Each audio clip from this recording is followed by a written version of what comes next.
Memulai dunia usaha. Dipresentasikan oleh kelompok 4, yaitu Alexandri Deborah, Safa Aulia F., Ahmad Fauzi, dan Ahmad Asyam A. Isi materi tentang 1.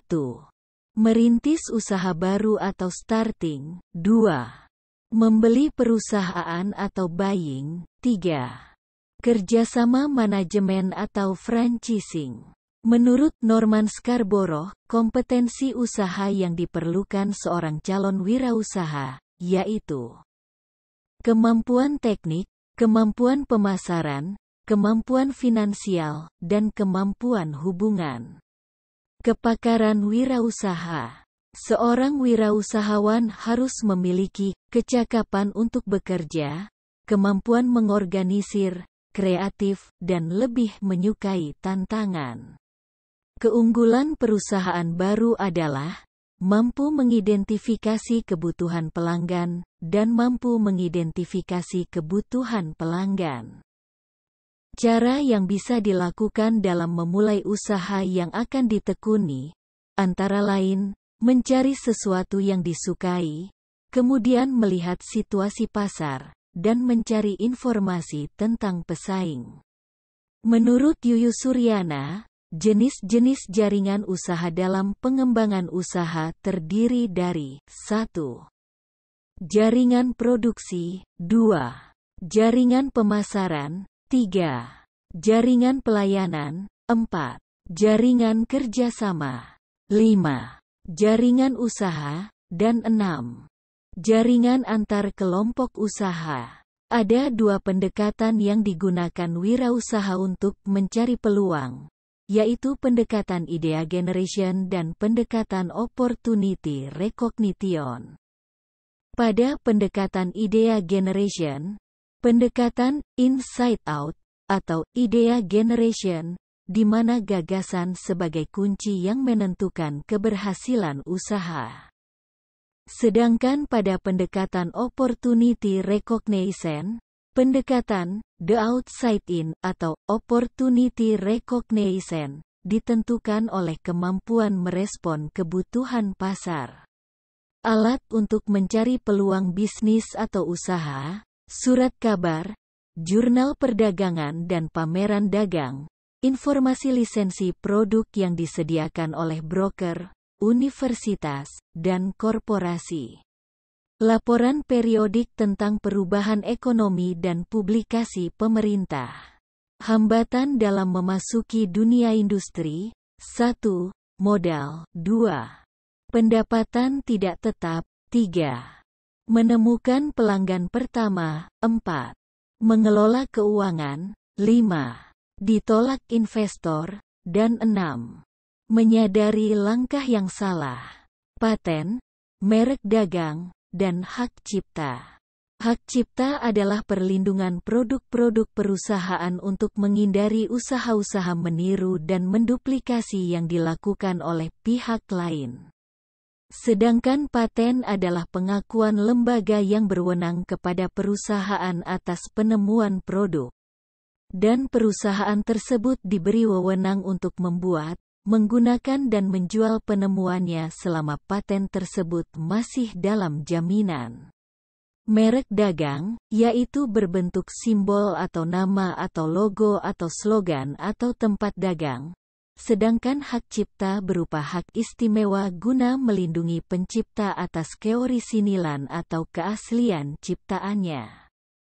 Langkah-langkah mendapatkan hak paten. 1. Tetapkan bahwa yang ditemukan betul-betul baru. 2.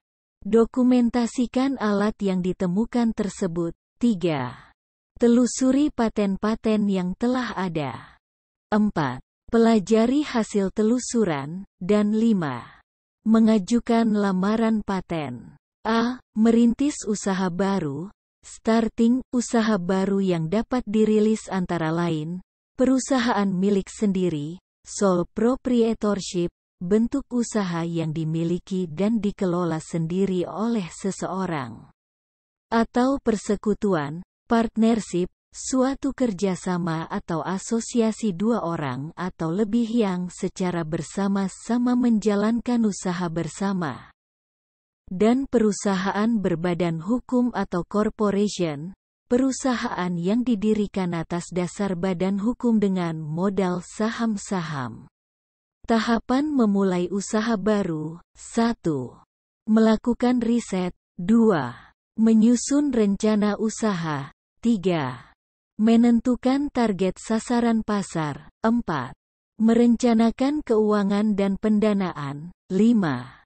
Melakukan promosi pemasaran. Hal-hal yang harus diperhatikan dalam merintis usaha baru. Bentuk usaha dan kepemilikan, antara lain, perusahaan perorangan atau sole proprietorship, persekutuan atau partnership, perseroan atau corporation dan firma.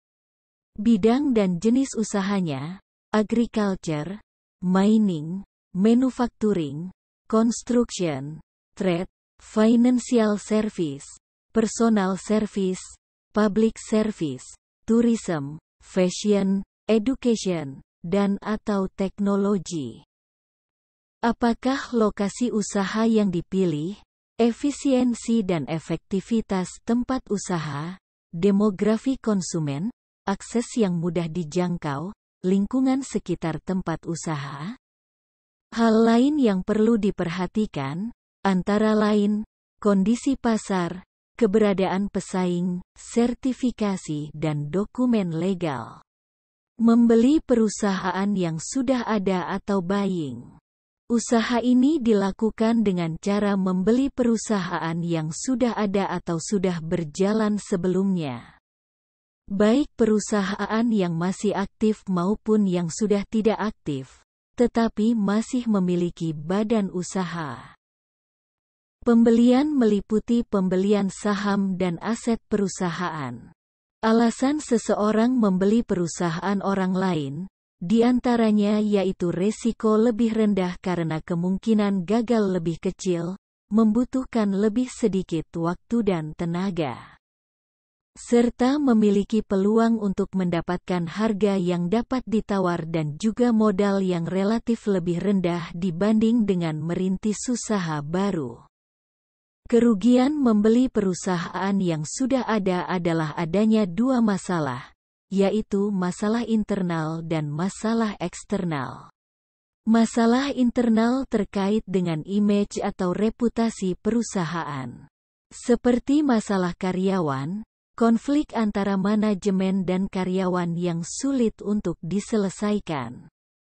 Masalah lokasi, dan masalah lainnya yang menyangkut masa depan perusahaan. Masalah eksternal terkait dengan lingkungan perusahaan, seperti banyaknya pesaing, ukuran peluang dan pertumbuhan pasar, dan perubahan teknologi. Setiap pembelian perusahaan harus memperhatikan lingkungan yang mempengaruhinya. Aspek-aspek yang harus dipertimbangkan sebelum melakukan kontrak jual beli perusahaan, yaitu aspek internal dan eksternal.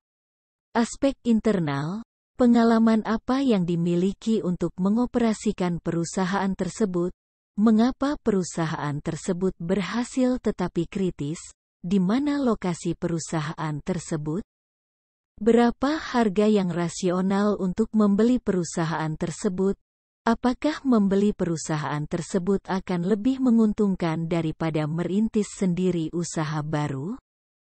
Aspek eksternal, berupa, bagaimana pedagang perantara penjual perusahaan yang akan dibeli, bank investor yang melayani perusahaan, kontak-kontak perusahaan seperti pemasok, distributor, pelanggan, dan yang terkait dengan perusahaan, jaringan kerjasama bisnis dan sosial perusahaan yang akan dibeli, daftar majalah dan jurnal perdagangan yang digunakan oleh perusahaan yang akan dibeli, kerjasama manajemen atau franchising, Franchise merupakan kerjasama manajemen atau suatu persetujuan lisensi menurut hukum antara suatu perusahaan penyelenggara dengan penyalur atau perusahaan lain untuk melaksanakan usaha.